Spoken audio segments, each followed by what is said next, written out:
Tu veux enrichir tes parties, mais tu tournes en rond avec toujours les mêmes scénarios? Tu sens que tes joueurs s'ennuient ou qu'ils devinent toujours ce qui les attend? Alors écoute bien, le vrai secret pour relancer une campagne, ce n'est pas un nouveau monde ou une nouvelle règle, mais bien de changer le type de mission que tu proposes. Dans cette vidéo, je vais te montrer les meilleurs formats de missions que tu peux intégrer à n'importe quelle partie. Des quêtes simples, comme escorter un PNJ, jusqu'aux confrontations mentales ou morales les plus tordues. Tu vas découvrir pourquoi certaines structures rendent une aventure mémorable, comment créer des tensions même dans les missions les plus classiques et comment surprendre tes joueurs avec des twists parfaitement placés. Bref, si tu veux que tes prochaines sessions soient plus fluides, plus intenses et plus marquantes, t'es au bon endroit. On commence tout de suite. La quête de récupération. Ce type de quête est parfait pour transformer un simple transport en une aventure narrative. Car ce type de mission repose principalement sur une logique simple. Déplacer quelque chose ou quelqu'un du point A au point B. Mais ce cadre basique cache un énorme potentiel narratif. C'est une excellente occasion d'explorer une carte, d'introduire de nouveaux PNJ ou factions, ou même de créer un attachement progressif à un objet ou une cause. Le rythme du voyage, que ce soit les pauses, les embûches et les surprises, permet de varier l'intensité et de développer des arcs secondaires. La quête de récupération peut être divisée en sous-types qui sont les suivants. 1. L'escorte. Le groupe doit protéger une personne, une créature ou un convoi sur un trajet défini. C'est assez simple sur le papier, mais propice au retournement, tels que les embuscades, les trahisons ou les PNJ problématiques. Ce type de mission est parfait pour faire apparaître un PNJ clé, un protecteur, un traître ou un lien émotionnel. Elle offre aussi une tension constante à cause des ralentissements, des improvisations donc dues à des problèmes sur la route et des dilemmes. Un twist narratif pourrait être que le protégé n'est pas ce qu'il semble ou qu'il joue un double jeu. 2. La livraison. C'est une mission centrée sur un objet à transporter, souvent vers un lieu précis, ou un faux destinataire.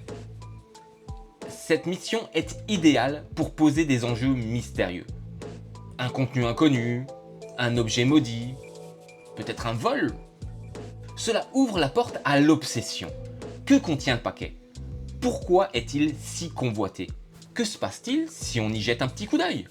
Mais cette mission peut virer au drame si l'objet est dangereux, doué de conscience ou convoité par une faction ennemie.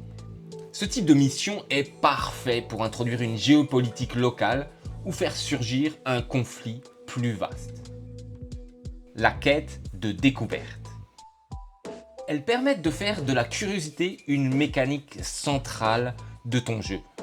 Ces quêtes poussent les joueurs à chercher, explorer, déduire. Elles sont idéales pour les amateurs d'investigation, de mystère et d'ambiance.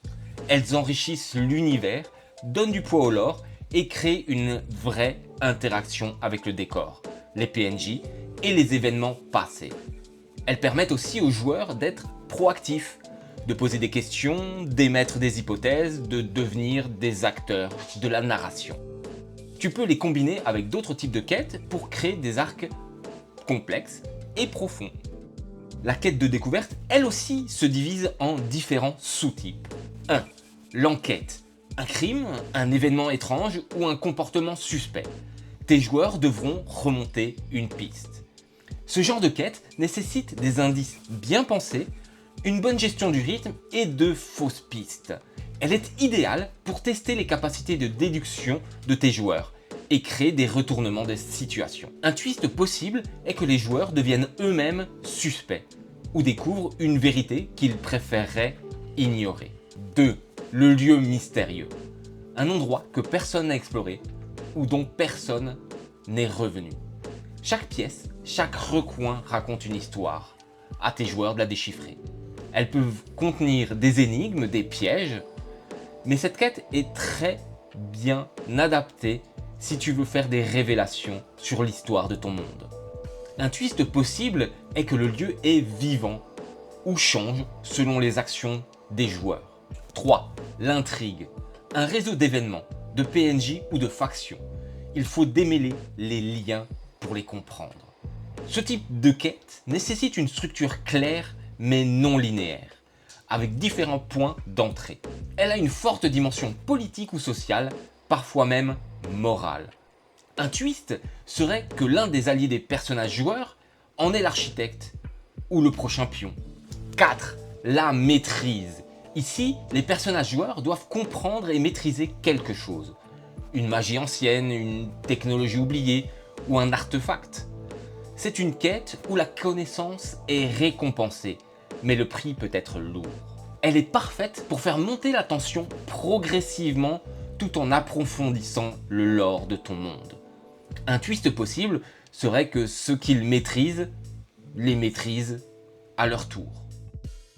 La quête de confrontation. Ces quêtes placent tes joueurs face à un danger immédiat, qu'il soit physique ou moral. Elles permettent de faire monter la tension, de confronter les personnages à leurs limites, ou de mettre en scène une opposition directe. Leur puissance vient de l'urgence qu'elles provoquent. Le compte à rebours est lancé et les conséquences sont visibles. Elles sont souvent utilisées comme climax d'un arc narratif. Elles peuvent aussi constituer une série d'épreuves au fil d'une campagne. On peut les diviser en 3 sous-types. 1. La survie. Les personnages joueurs sont piégés. Ils doivent survivre dans un environnement hostile, que ce soit une forêt maudite, des ruines instables ou un plan élémentaire. Cela permet la gestion des ressources, faire des choix difficiles, créer de la fatigue et de la paranoïa, qui deviennent des moteurs de la tension. Elle est idéale pour briser une routine, tester la dynamique du groupe et faire émerger des tensions latentes. Un twist possible serait que la sortie est toujours là, mais ils ne peuvent pas la voir, ou ils ne veulent pas la prendre. 2. La protection. Les personnages joueurs doivent défendre une cible contre des assauts, un village, un artefact ou une personne, ce qui peut amener à créer un siège ou une course contre la montre, voire même une mission d'évacuation. Elle te permet de gérer des vagues d'adversaires, de la tactique ou des dilemmes sur qui sauver en priorité. Un twist possible serait que la vraie menace vient de l'intérieur, ou alors que l'objet protégé est lui-même corrompu. 3. La destruction. Les personnages joueurs doivent détruire un lieu, un ennemi, ou alors peut-être un artefact. Mais quel en sera le prix? Cela te permet de créer une tension entre rapidité et précision. Comment tout démolir sans tout sacrifier? Elle est idéale pour conclure un arc ou briser l'équilibre d'un monde établi. Un twist possible serait que la destruction enclenche une prophétie ou libère un mal plus grand, voire même que cela révèle une vérité cachée. Tu l'as vu, il n'existe pas uniquement une seule bonne façon de construire un scénario. Mais si tu varies les types de missions, tu transformes chaque partie en expérience unique. Que ce soit les quêtes de récupération, de découverte ou de confrontation, chacune a sa force. Et quand tu maîtrises leur structure, tu peux les combiner, les détourner et surprendre encore et encore tes joueurs. Ce que je te propose maintenant, c'est d'en tester une que tu n'as jamais utilisée. Prends une livraison, une enquête ou même une mission de survie et construis ton prochain scénario autour de ça. Et surtout, dis-moi en commentaire quel type de mission t'a le plus inspiré aujourd'hui. Si t'as kiffé cette masterclass, pense à t'abonner à la taverne, liker et à partager à ton MJ préféré. On se retrouve très bientôt pour plus d'idées encore plus tordues.